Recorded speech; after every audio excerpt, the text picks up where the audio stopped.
नमस्कार, स्वागत है आपका। आपके साथ मैं हूं अमित गर्ग शुक्ला और आप देख रहे हैं संसद के विशेष सत्र पर न्यूज 18 की मेगा कवरेज। संसद के विशेष सत्र में क्या बड़ी बातें होने वाली हैं, कौन कौन से विधेयक आने वाले हैं और सदन में किस तरीके से कार्यवाही आगे बढ़ने वाली है, सब कुछ विस्तार से आपको बताऊंगा। और कैसे पुरानी संसद से सारी कार्यवाही नई संसद की तरफ आगे बढ़ चलेगी, उस पर भी बातचीत करेंगे। 5 दिनों का विशेष सत्र होगा 18 से 22 सितंबर तक। इन 5 दिनों में अलग अलग विधेयक पेश किए जाएंगे और साथ ही साथ संसद की 75 साल की यात्रा पर भी चर्चा की जाएगी। आजादी का अमृतकाल चल रहा है, ऐसे में बीते 75 बरस में भारत ने क्या यात्रा तय की है, भारत कहां से कहां तक पहुंचा है, पार्लियामेंट की क्या भूमिका रही है, इस पुराने पार्लियामेंट ने क्या क्या देखा है, हर विषय पर चर्चा होगी। विस्तार से सब कुछ आपको दिखाएंगे। लेकिन फिलहाल इस विशेष सत्र को लेकर देश की निगाहें किस तरीके से टिकी हुई हैं संसद भवन पर, वो आपको दिखाते हैं। और हमारी सहयोगी प्रियंका हमारे साथ जुड़ी हुई हैं, ऋतु भी हमारे साथ जुड़ी हुई हैं। प्रियंका, जिस दिन ये बात सामने आई कि संसद का विशेष सत्र होगा, उसी दिन से ये बात भी लगातार सामने आने लगी कि कुछ बड़ा होगा, कुछ बड़ा होगा, कुछ बड़ा होगा। सरकार का कहना है कि हमने एजेंडा क्लियर कर दिया है। ऐसा जिसको लगता है कि बड़ा होगा या फिर विपक्ष के मन में जो आशंका है, विपक्ष का काम हो सकता है। बिल्कुल अमित, देखिए विपक्ष के मन में कई सारे सवाल इसीलिए भी हैं क्योंकि जो एजेंडा में सरकार की ओर से सर्वदलीय बैठक बुलाने के बाद बातें कही गई हैं वो विपक्ष को नहीं पच रहा है। क्योंकि विपक्ष का ये मानना है कि जो बातें इस सत्र में उठाई जा रही हैं, जो बिल पेश किए जा रहे हैं, वो तो आप आगे के सत्र में भी उठा सकते थे। और ऐसे में कुछ ऐसी बातें भी हैं जिसे लेकर लगातार विपक्ष हमलावर है, सियासी अटकलें तेज हैं, बाजार गर्म है।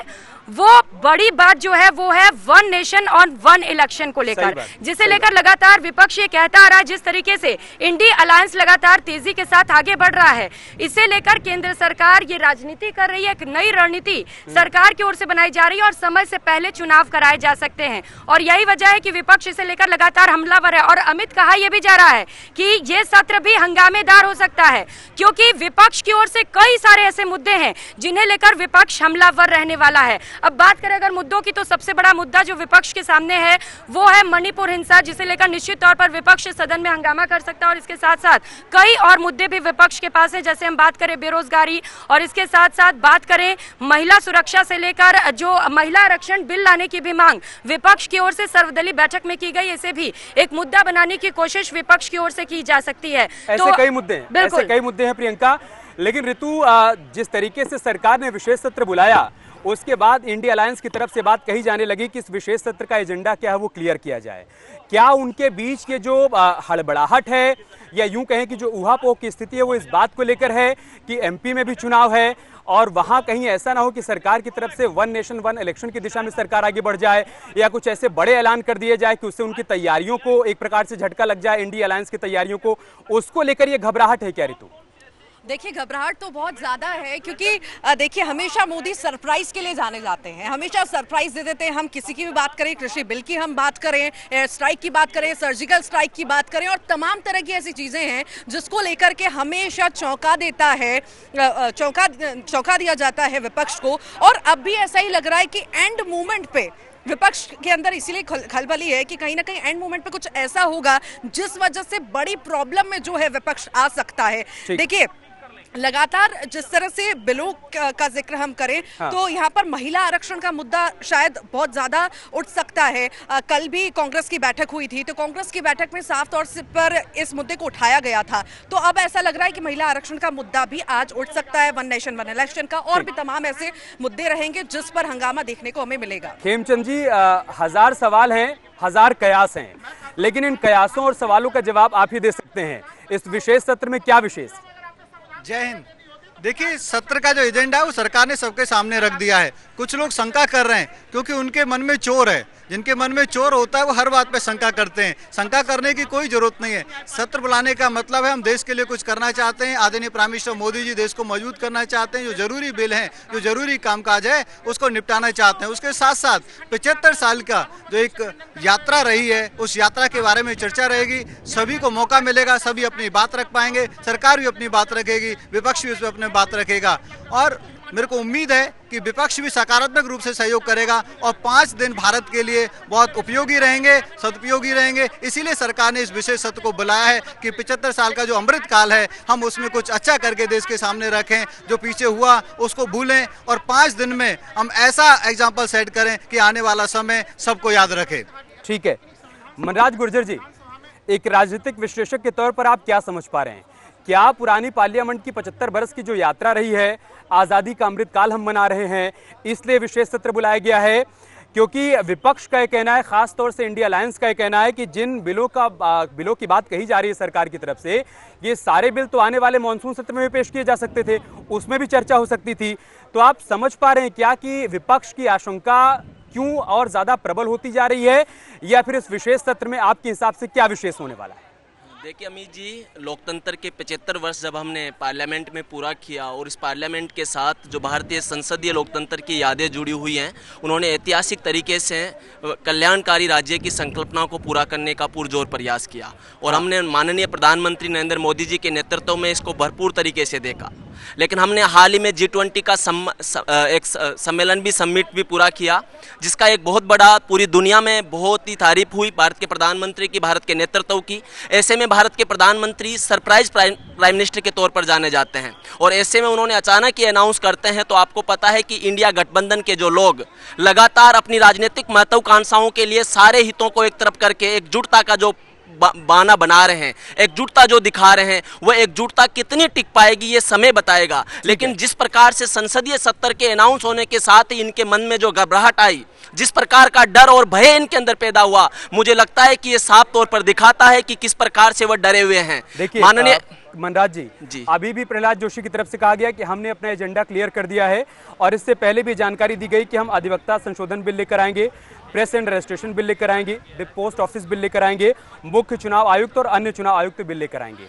लेकिन इसके बावजूद जयराम रमेश की तरफ से कहा जाता है कि ऐसा नहीं है, ये सब अगर करना होता तो मॉनसून सत्र का इंतजार कर लेते, इसके पीछे कुछ हिडन एजेंडा है, विधायी हथगोला छिपाया गया है, ये कहना है जयराम रमेश। देखिए, बिल्कुल ऐसा इन विपक्ष का ऐसा मानना है, लेकिन सामान्य तौर पर जब कोई भी लोकतांत्रिक सरकार अपना एजेंडा क्लियर कर देती है संसद भवन का और मीडिया के सामने ये एजेंडा है, तो सामान्य तौर पर हम सबको उसके साथ मानकर चलना चाहिए। लेकिन फिर भी विपक्ष को ये भय है, क्योंकि सरकार ने हाल ही में एक कमेटी बनाई है जिसमें 1 नेशन 1 इलेक्शन की बात की गई है। हाँ। और विपक्ष सारा इसलिए डरा हुआ है कि 1 इलेक्शन और 1 इलेक्शन होगा तो कहीं ना कहीं भारतीय जनता पार्टी के पक्ष में यह ना चला जाए, प्रधानमंत्री मोदी के पक्ष में यह ना चला जाए, ये डर इनके मन में छिपा हुआ है और इसी डर के लिए ये ऐसा माहौल बनाना चाह रहे हैं, एक भयावह माहौल पूरे देश के समक्ष बनाना चाहते हैं, जिनसे इनको लगता है कि सरकार कुछ छुपा रही है। आज पार्लियामेंट का सत्र शुरू होने वाला है, सरकार अगर छुपा रही होगी तो इनके सामने आ जाएगा। लेकिन मुझे ऐसा लगता है कि पिछले 8 साल के कार्यकाल को अगर हम अध्ययन करते हैं अमित जी, तो स्पष्ट तौर पर हमें दिखता है कि सरकार का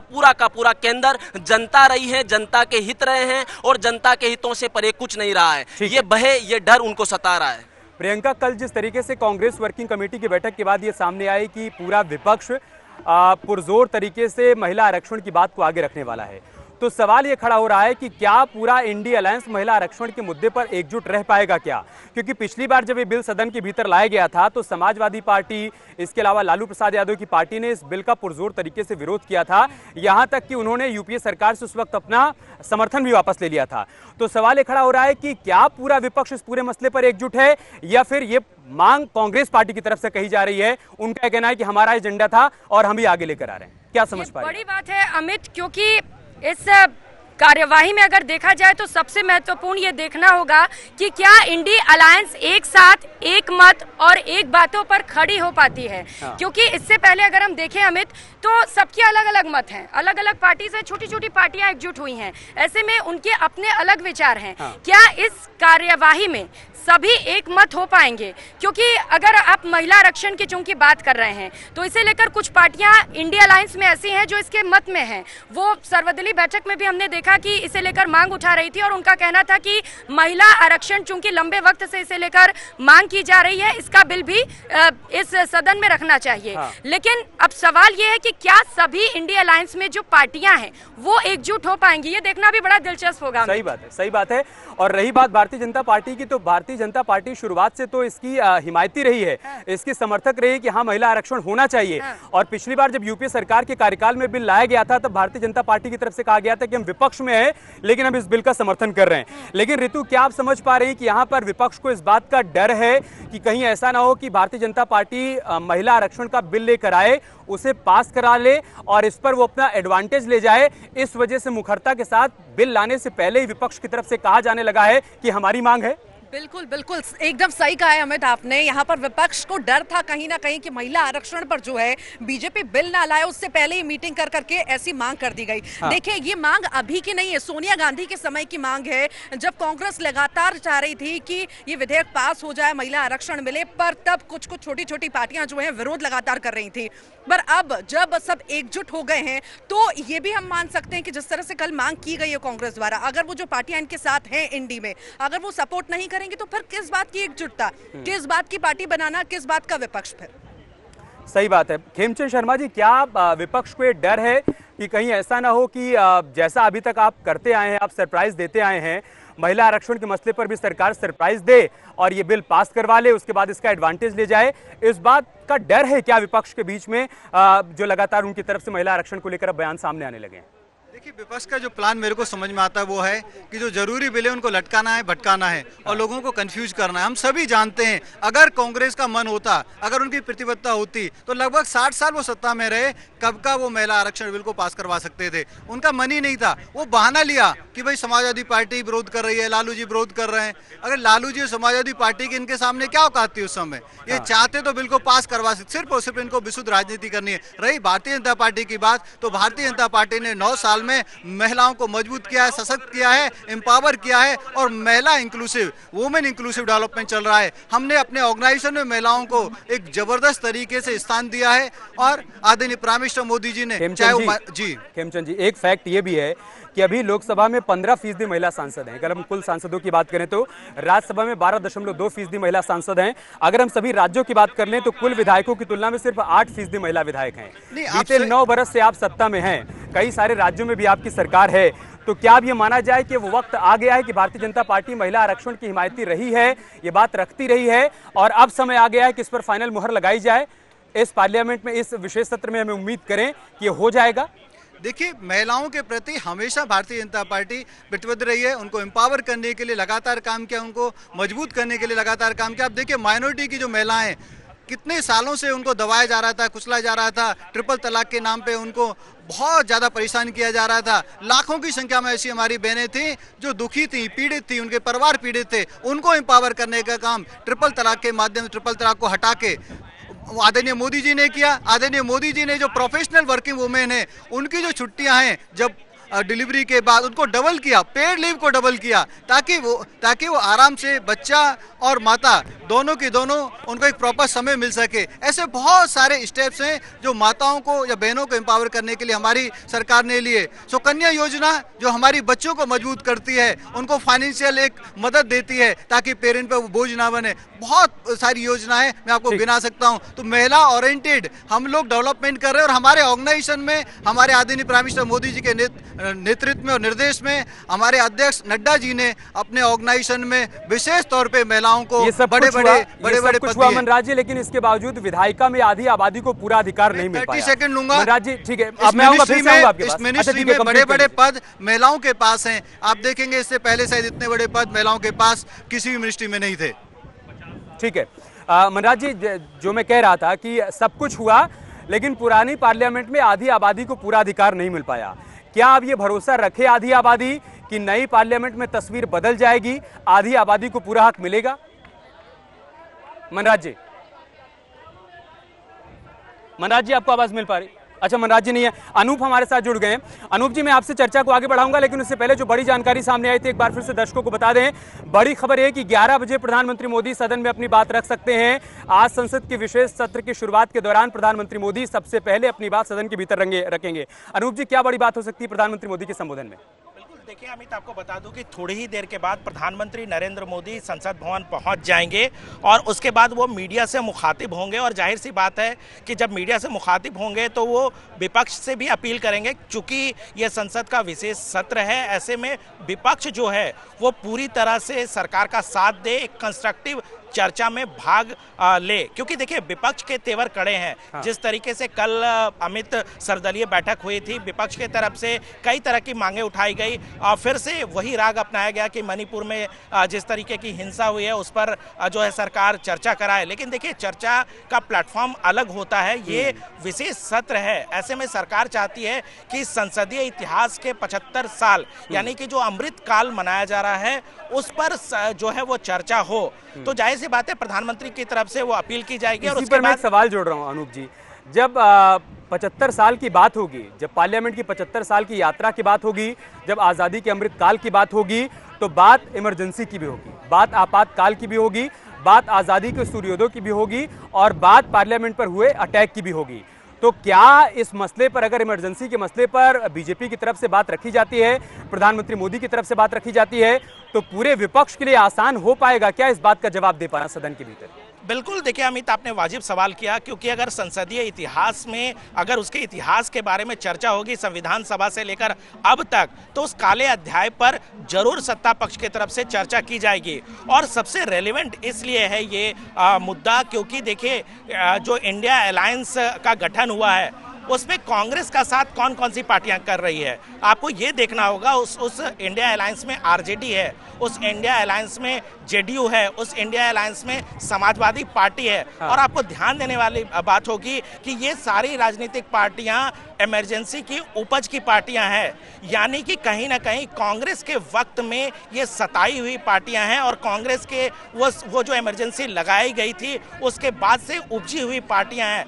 अमित, आपको याद होगा कि इसी इमरजेंसी में लालू प्रसाद यादव जैसे नेताओं को जेल भर दिया गया था, विपक्ष का पूरी तरह से गला उस समय दबाया गया था। तो जाहिर सी बात है कि जब सत्ता पक्ष उनकी दुखती रग पे हाथ डालेगी तो फिर इंडिया अलायंस और खास तौर पर आरजेडी, समाजवादी पार्टी और जेडीयू जैसे नेताओं को जवाब देना ही पड़ेगा। जवाब देना मुश्किल भी हो जाएगा, उनके लिए जवाब देना पड़ेगा, लेकिन जवाब देना मुश्किल भी हो जाएगा। एसएन सिंह साहब हमारे साथ जुड़ चुके हैं, भारतीय जनता पार्टी के प्रवक्ता, जाने माने चेहरे।